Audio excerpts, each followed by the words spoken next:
So these are the topics that will be covered in today's class. So we'll be discussing about the container entities, and we'll deep dive into systems, how to create systems, and how to import a system or export a system. For example, if your colleague or any other person, if they have created something for you, for example, in your work environment, if your colleague has already created a suspension system, and you want to import that particular suspension system for the modeling of your car, then that's very easy in Motionview. So he can just give you the system, the MDL file, which contains the system, and you can just copy paste it in your parent system so that you can attach that particular suspension to your car model. So that's how easy it is. So it's very simple to import and export the systems that you create.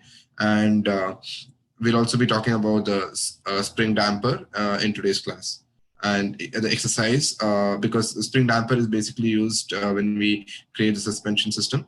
And as I mentioned yesterday, both the steering as well as suspension system is like just for the representing purpose. It's like not like in detailed one. It's just a primitive one that I'll be showing.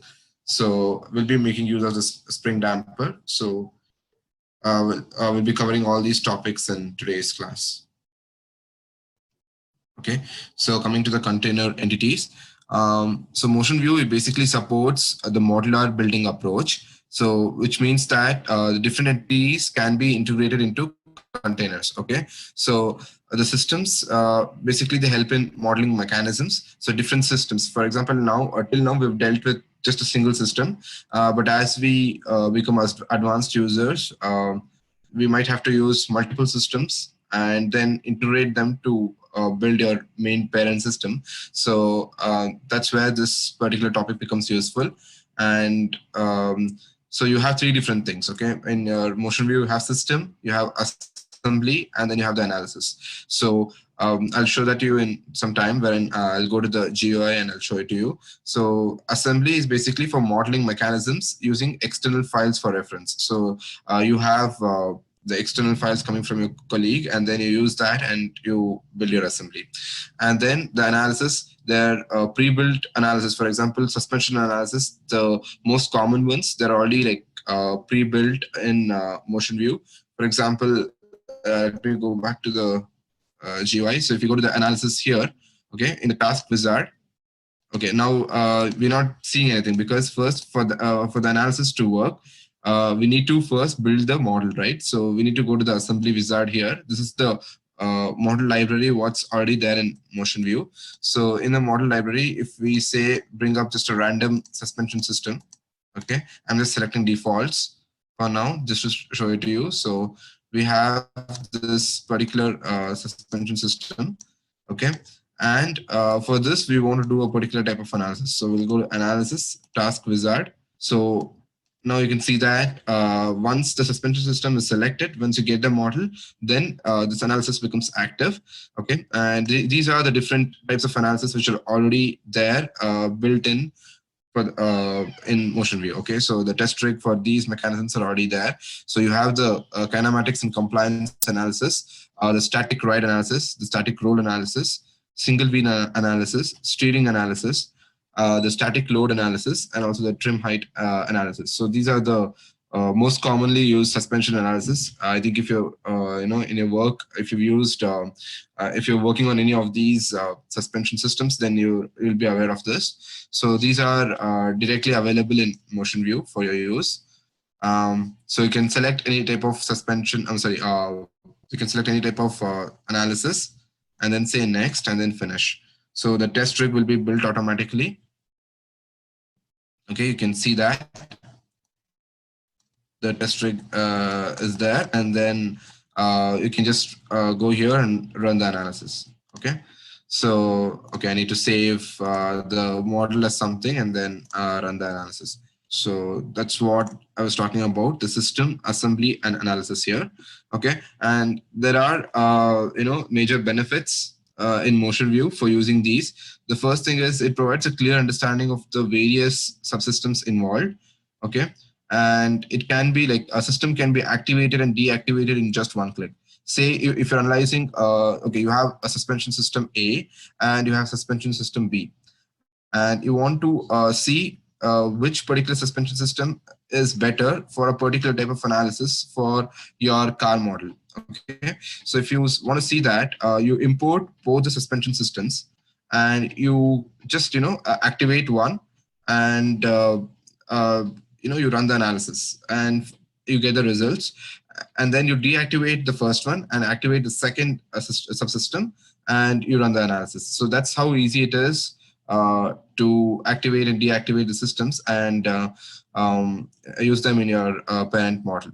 And these systems, as I mentioned, they can also be exported and can be reused in a different model. Okay, so this is what I was explaining when I started explaining regarding the systems. So you can easily import and export a system. Okay, I think I have a question, so I'll take that. Okay, so I don't have any. Let me continue.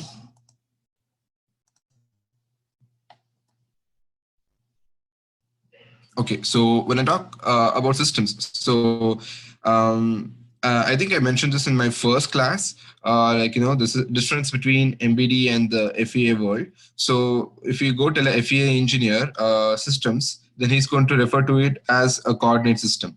So you need to be very careful about the terminologies. They might have the same terms, okay? They might have the same words, but they have different meanings when it is an FEA and when it is an MBD. So systems for an MBD engineer, it means it's basically a collection of container entities, okay? It's basically a it's the modeling entities that are put together, different modeling entities that are put together, like the points, bodies, joints, forces, etc. When they are put together, they form a system. But in FEA, it's basically the coordinate system what we're talking about. Okay, so please be very careful when it comes to the terms having the same terms having different meanings. Okay, and so it's basically a collection of these entities, the different entities that we have studied so far, and it can be reused and as many times as you like in your analysis. Okay, so that's what a system means in multibody dynamics. So these are some of the examples, the screenshot of some of the examples. So for example, here we were trying to model the hatchback system of the car. So for that, so that's the parent mechanism, okay? And then we have subsystems there, okay? So the door system is one of the systems, and then we have the damper system. So like this, under the main parent system, we have many subsystems. And then when we run the analysis of the parent system, all these things will be taken care of. So that's how easy it is to create systems and integrate them into the parent system and run the analysis. Okay. So here in this particular slide, I'll tell you how to create a system. Okay. So let me just go back to, and also let me just show you how to import and export the systems. So let me just go back to Motionview. Okay, so let me take a new session. So the way how you got to create a system is you can, on your toolbar, you have this particular option. Okay, it says system/assembly. So just right click on this, it takes you to this particular dialog box. Okay, and there is also another way how you can add a system. You can go to model browser, add, and then you can go to system or assembly. It takes you to the same dialog box. It's more simple if you just if you know the icon on the toolbar. So this is the particular icon, and then just right click. It basically opens this particular dialog box, and here you have two options: the system or the assembly. So if you want to build a system, then just click on the system, or you can go to the assembly. So just go to the system now, and then say next. So here you can see this is the parent. Here in the parent system over here is the model. Okay, that's already given. So you can have several different parent systems in your Motionview window. For example, here maybe you have model. Okay, you can also create a second parent system, and you can have subsystems in that. Okay, so here we have the parent system, which is the model. Okay, and now we're going to create a subsystem in that. So we need to specify the variable name. So the variable name, the same rules hold here. Like, you cannot change the variable name anytime later in the model building process. So you can just change it at the start of it, that is now. So you can just give a meaningful variable name here, and it always starts with sys underscore. Okay, and then the label can be changed anytime. So I'll just leave it for, as default for now, and then you have the definition name. So once these fields are filled meaningfully, you can just say apply. So, and say okay. So you can see that I did apply and okay. So that's the reason two systems got created, system 0 and system 1. Now these two systems are a subsystem under the parent, which is called model. Okay, so that's how you create systems. And once, so you can go to now system 0. Okay, in system 0, say you add a particular reference entity, say body. Okay, and then you also add, let's go to system 0 and say add reference entity, say a marker. Okay, so what's happening is all these entities are getting created in this particular subsystem. Okay, you can see that the system 1 is totally empty, doesn't have any entities. So the system 0 is populated, and then you can populate the system 1 in the same manner. You can basically build your model that will become your system 1, and then these two systems, they will lie under the main system, which is the model. Okay, and once, for example, you can go to system 0. So once you're in system 0, say you've put in the required, you built in your required model in system 0, and then you want to export that, then you have to go to the import export tab in the panel browser. Okay, and then go to the export option. Okay, and then go to this particular option here, and then you can give a meaningful name and then say save. Okay, so I'll just say something like ABC something, and then say save. So once it has a file name, then just hit on quick export. It would have got exported in the same location. Let's check that.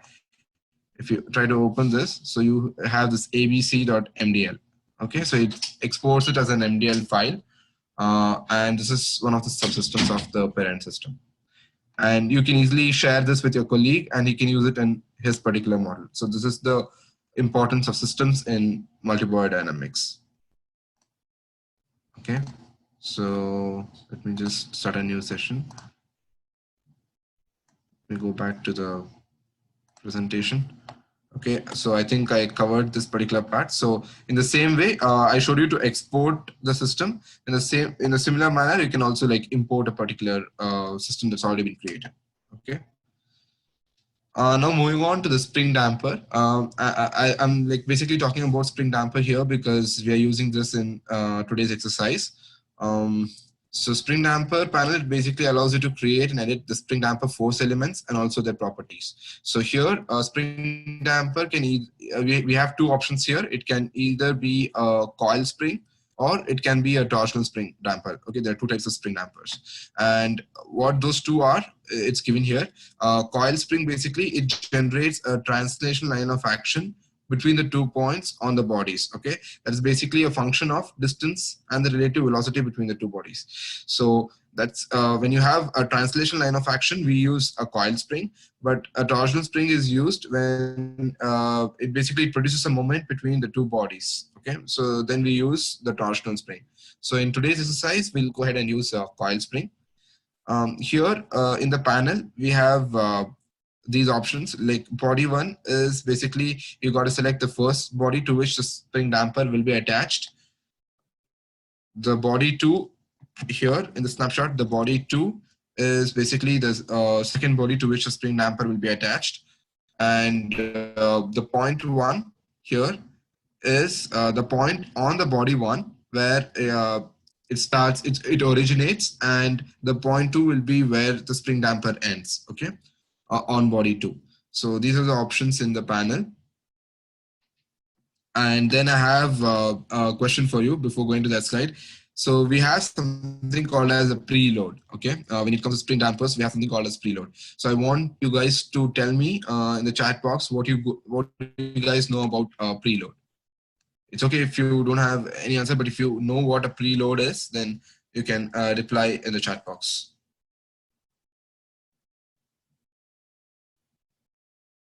Self weight. Close enough, but not exactly. Any more tries?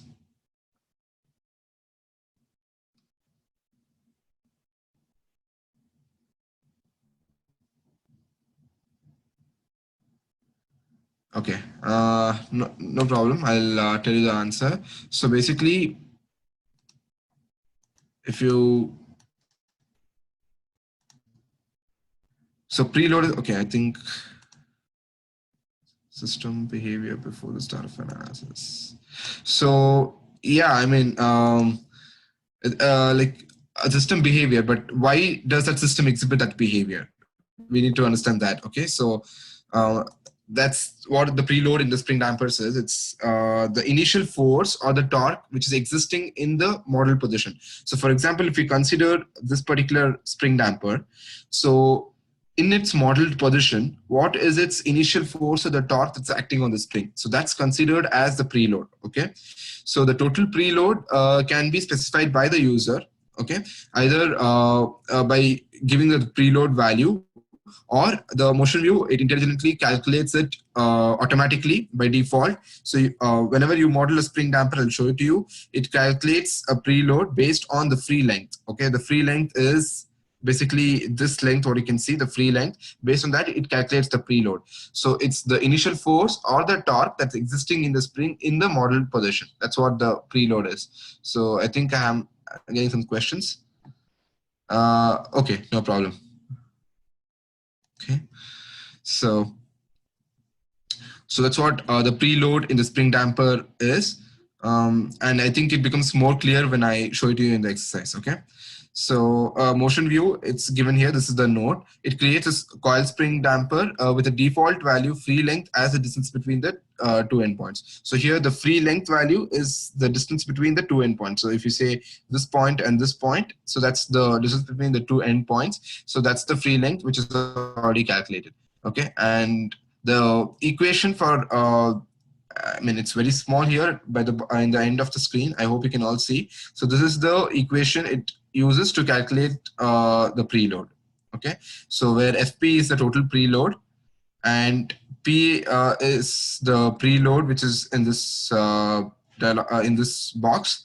Okay, and then you have the stiffness of the spring K into the final length minus the initial length. Okay, L naught minus L. So this is the equation that it uses to calculate the total preload. Okay, I hope it's clear. Okay, so now let's move on to the demo session. Okay, so do you guys have any doubts till now? Is it very clear what systems are and what a spring damper is and what a preload is? Any questions on these slides?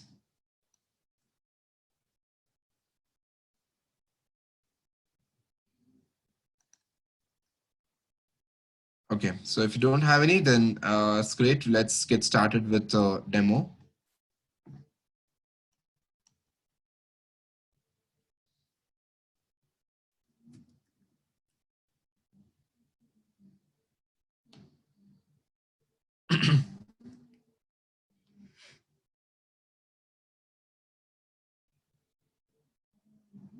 And yeah, I just want to mention one more thing. So these options are available even in the student version. So you don't have to worry about that.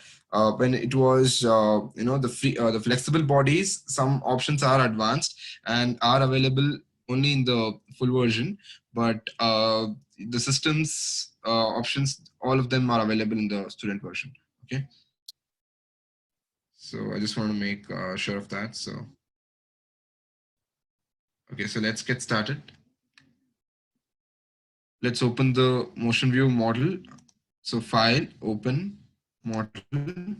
Like I didn't want to start from scratch. So I've already built a partially completed simple suspension model, I can say.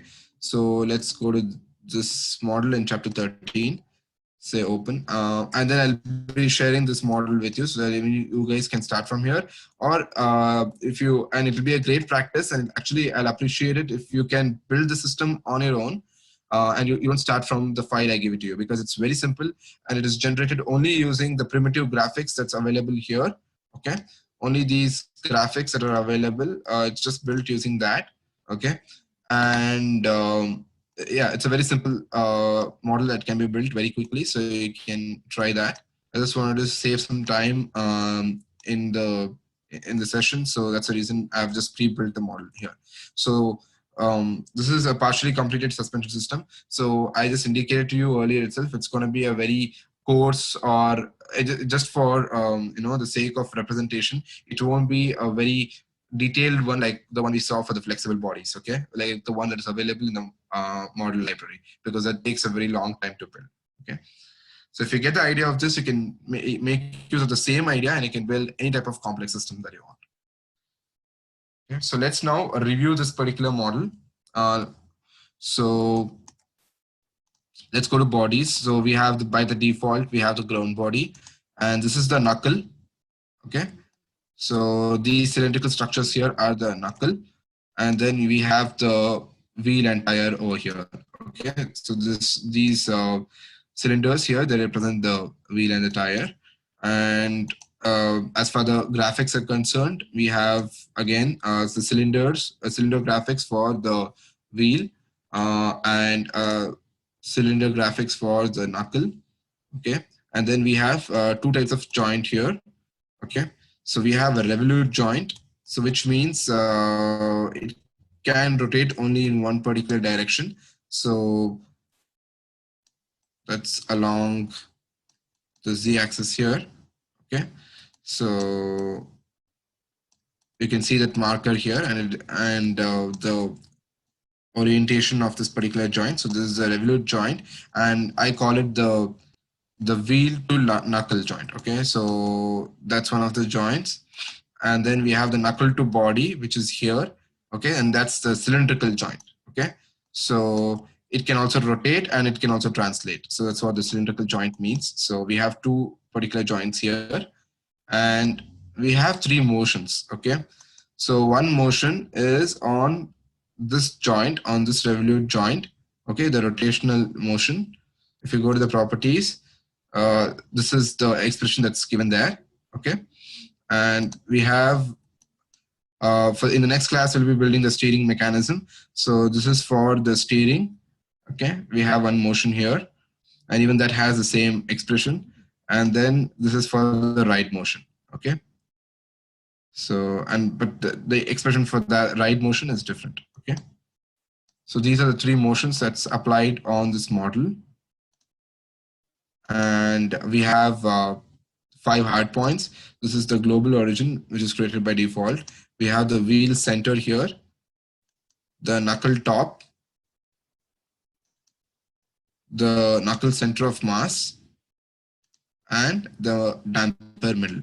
I've given it meaningful names because now I'll be building the spring damper mechanism, the spring dampers based on these hard points. Okay, so that's it. Okay, so now and you can see that all the points are parametrically designed, so that you can see it's highlighted in blue, so which means that they're parametrically connected. Okay.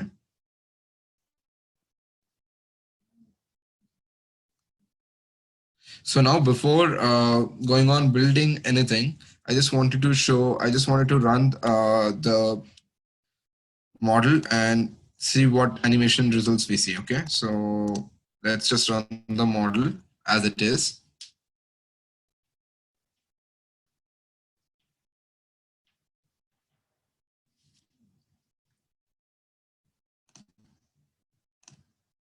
Let's go to animate. So this is what we see. Okay.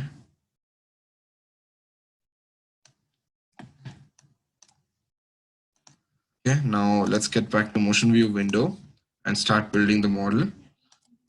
Now I want to create the spring damper. So I'll right click on the spring damper.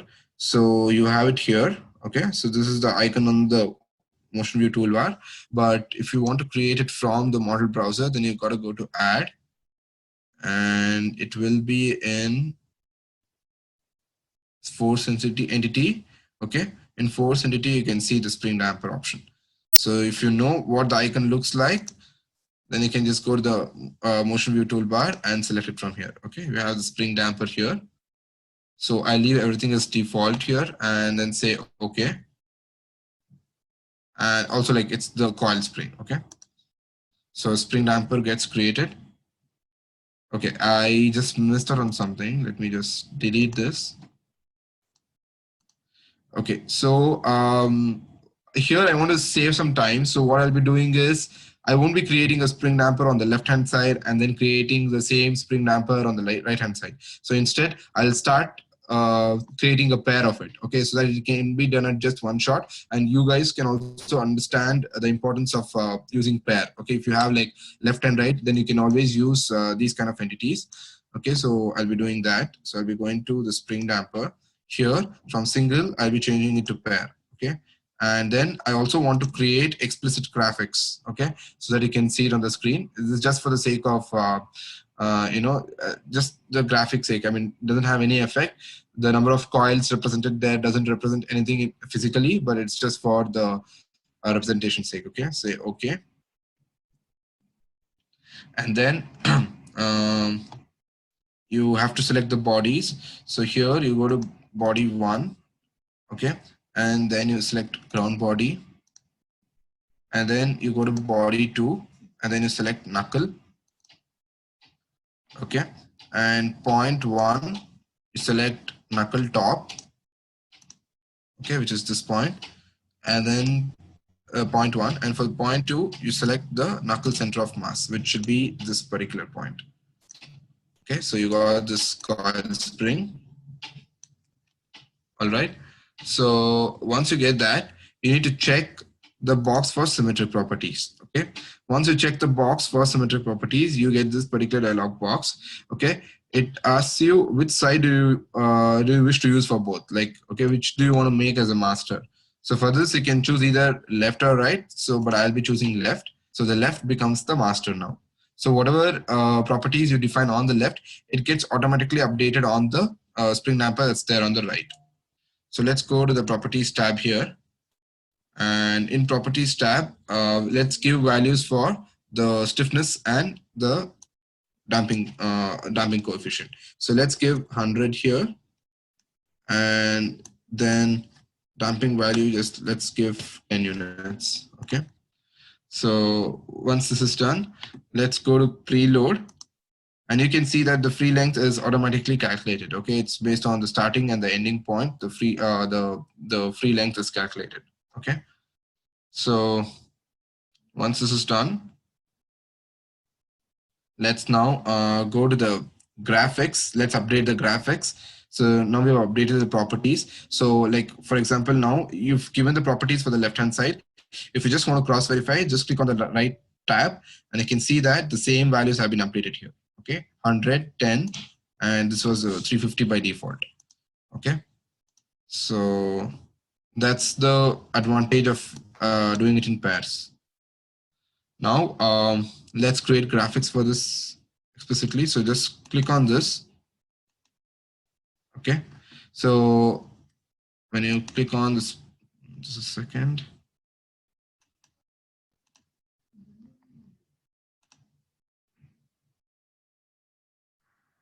I'm not getting the graphics option here. Sorry. Okay, graphic.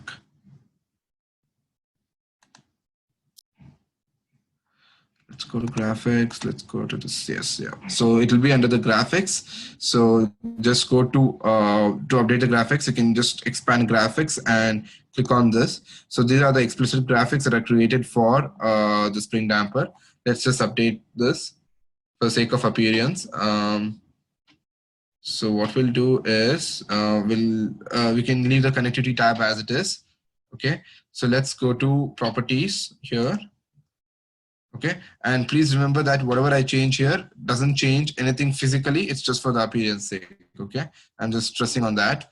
So here I give a value of 70 so you can see it more clearly. Okay, and this number of coils, it can be 10 or it can be whatever you want, but it doesn't make a difference. It's just for the sake of visualization. And then you go to visualization tab here, and just to make it look more realistic, let's just select alloy.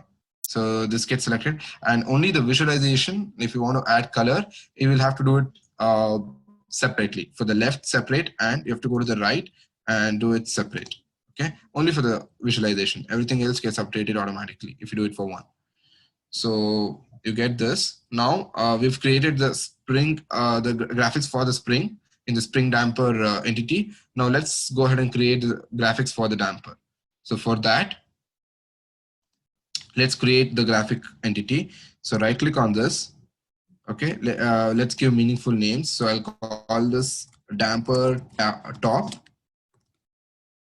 And then here I'll give damper underscore top. Okay, and it's a cylinder. And again, we want it in pair. Okay, we can leave this option as it is and say okay. So the connectivity is we want it between the crown body and the knuckle top. Okay, and the direction will be to the damper middle. So you can see that this particular cylinder, it gets created, it's highlighted here. I hope you can all see. So it gets highlighted. It gets created for both the left and right wheels. Okay. So once this is done, just to make it look better, let's go to the properties and increase its size. Again, just for the appearance sake. So let's give the radius of 60. Okay. So once that's done, you can change the color. You can go to visualization, change the color to aluminum alloy. So don't think that the material property is getting updated to aluminum or something. It's just that the color, it just represents that. Okay. So aluminum alloy. So you get these two. Okay, now let's create the bottom part of the damper. So this is the top part of the damper. And now let's create the bottom part of the damper. So let's go to graphics.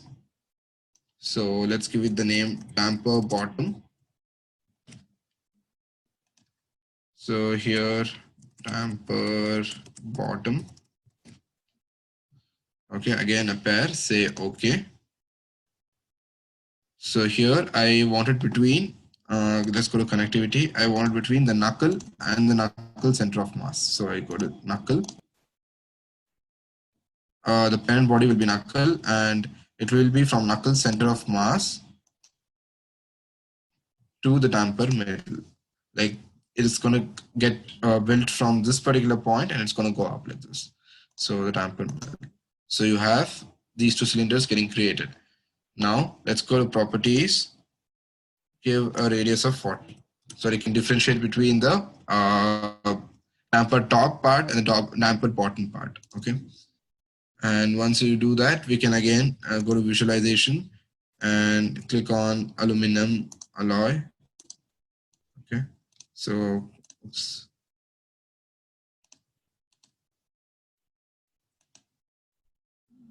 So it got updated on the right. So for the left, I just mentioned that for visualization, you need to do it separately. So right. Okay. So this is done now. We've created the spring damper along with its explicit graphics. Okay.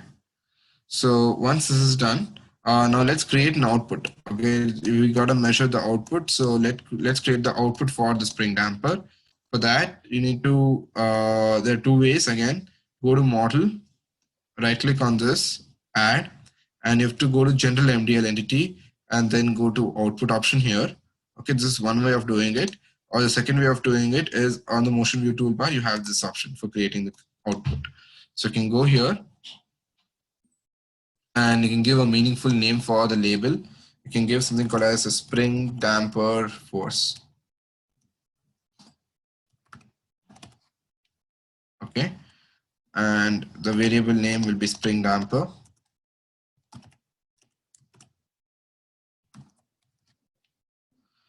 So once you say, once you're given these options, say OK. So once this is done, from the displacement, it should be force. So we're calculating the force. It should be force here.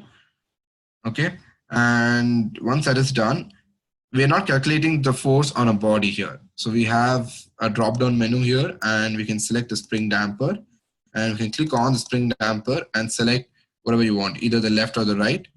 We can select the left for now and say OK. So once it's done, the output gets created in the model browser. Okay. Now let's just test the model. Go to run.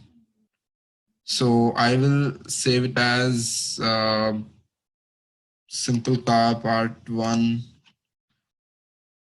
test.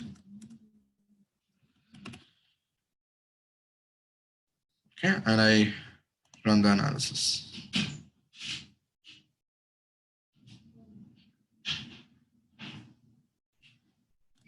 Okay, everything's happening.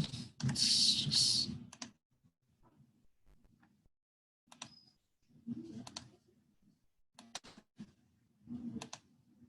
okay.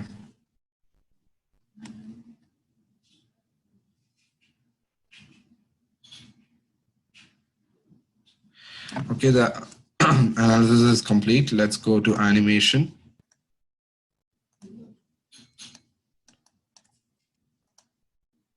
So now this is what the animation looks like. Okay, just to make it look more realistic. And you can ask me a question. It's a solid and how it is going through. So so it's like just the the simple graphics that we're using, and that's the reason there is no option for a hollow cylinder here. Okay, there's no option for a hollow cylinder, so it just goes through even though it is a solid. So you might have that particular question. It's just for the representation sake. Okay, but the springs and stuff, it is like very realistic. But this part, in Motionview, there are no options for a hollow cylinder. So we just use a normal cylinder and we can see this type of motion. Okay. And now to see the forces, okay, you can go to the vector option here, select what all components you want. Okay, so you can select the X, Y, and Z component if you want, and then you can go to display. Okay, here by magnitude you can give it's just the the magnitude of the arrow size, okay, or of the vectors that will be indicating. So I'll give a very small value and then say apply. Okay, you can see this.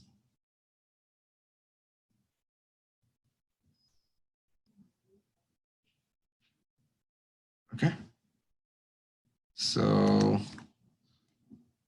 that's about the animation. Now let's go back to Motionview. And now I want, I've created a system here, okay? I've created a simple suspension system. Now I want to basically, I've just created the model, I've built the model. But now what I'll be doing is I'll be creating a system and I'll be using the model that I've built here in that particular system, okay? So just watch how I do it. I'll be going to the model browser, okay? I told you there are two ways to create a system. Model browser, go to add, and then just go on systems or assembly, or you can just directly create it from the option in the Motionview toolbar. So right click on this, you're creating a system, say next. So once you say next, now let's give meaningful names there. So I'll call it simple suspension. Okay. So the label name, I'll change it as simple suspension.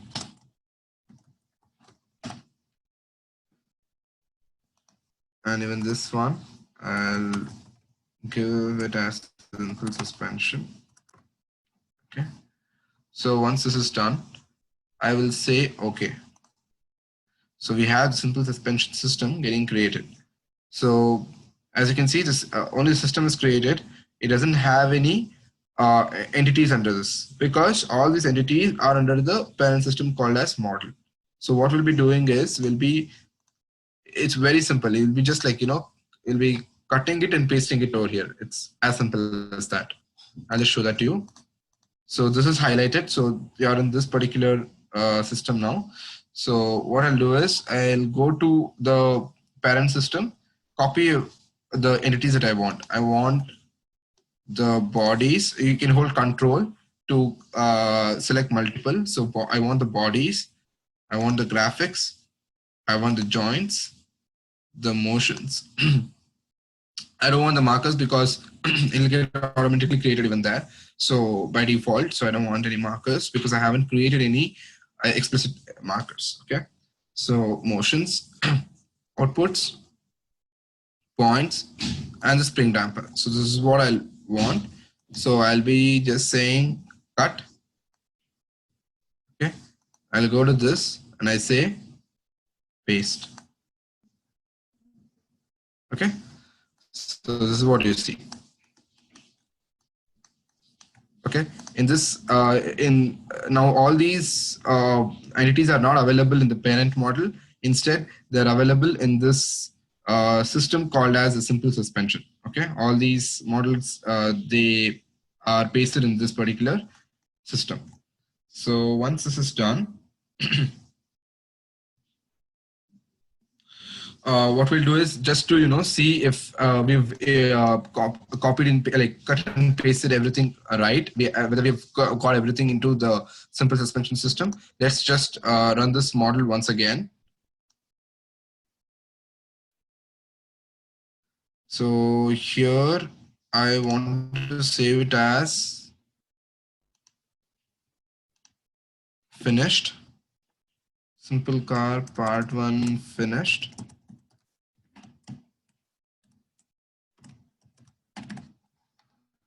Save, run.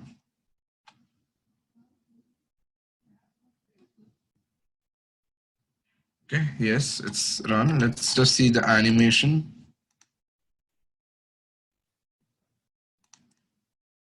Okay, it's the same thing. So yes, we've successfully exported the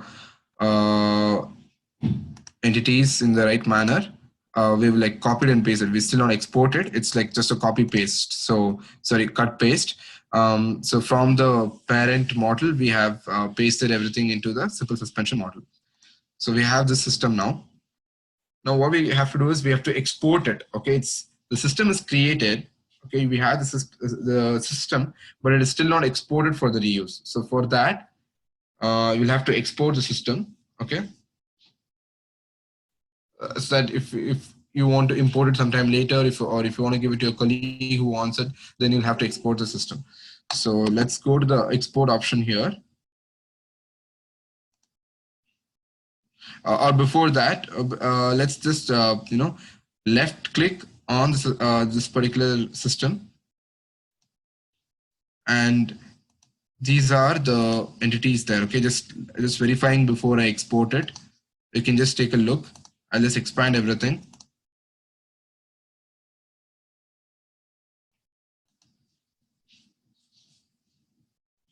Okay, so these are everything that are included in this suspension system.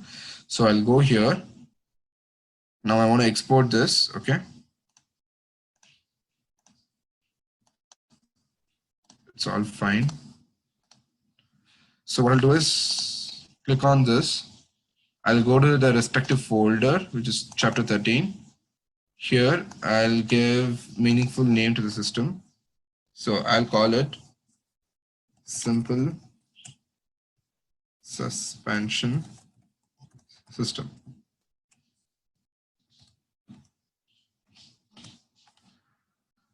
Okay, and then I hit save, and I just click on quick export. Okay, it would have got exported there. If you want, you can just go check.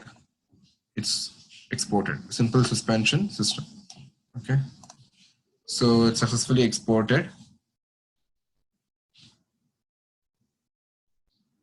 So that's how you basically create a system and you export a system. Now